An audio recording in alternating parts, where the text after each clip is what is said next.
Arab Jawa TV. Wasan zaɓa.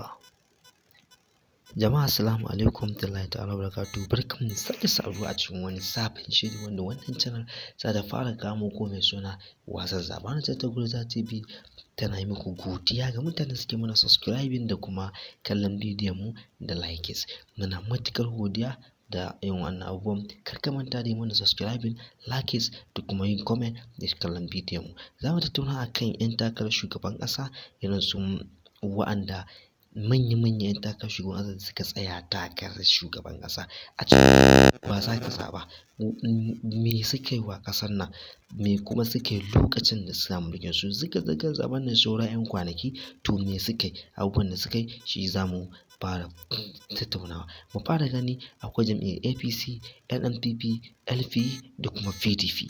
Duka za mu ga wa'anda suka tsayar da, to duk wa'anda suka tsayar ɗin nan me suka yi a lokacin da suka yi mulkin su, kuma me suka yi a lokacin misali APC ta akwai PDP, bayan PDP kuma akwai NPP, bayan NPP akwai jam'iyyar Labour Party wato LP. Su dukansu suka tsaya. Atiku Abubakar ya tsaya a APC wanda shine zai gaji Muhammadu Buhari a faɗin su. Sannan kuma PDP ta tsayar da Alhaji Atiku Abubakar wazirin Adamawa, ya fito bai samu ba. Sannan kuma ita NNPP ita ma mai alamar kayan marmari ta tsayar da Dr. Rabi'u Musa Kwankwaso tsohon gwamnan jihar Kano. Sannan ita kuma jam'iyyar Labour Party ita ma ta tsayar da Peter Obi tsohon gwamnan Anambra. To dukkaninsu sun yi mulki, to me suka yi? Abubuwan da suka yi za mu tattauna gaba ɗaya mu ga abubuwan da suka yi insha Allah. Kar ku manta da yi mana subscribing da kuma danna mana ƙararrawa.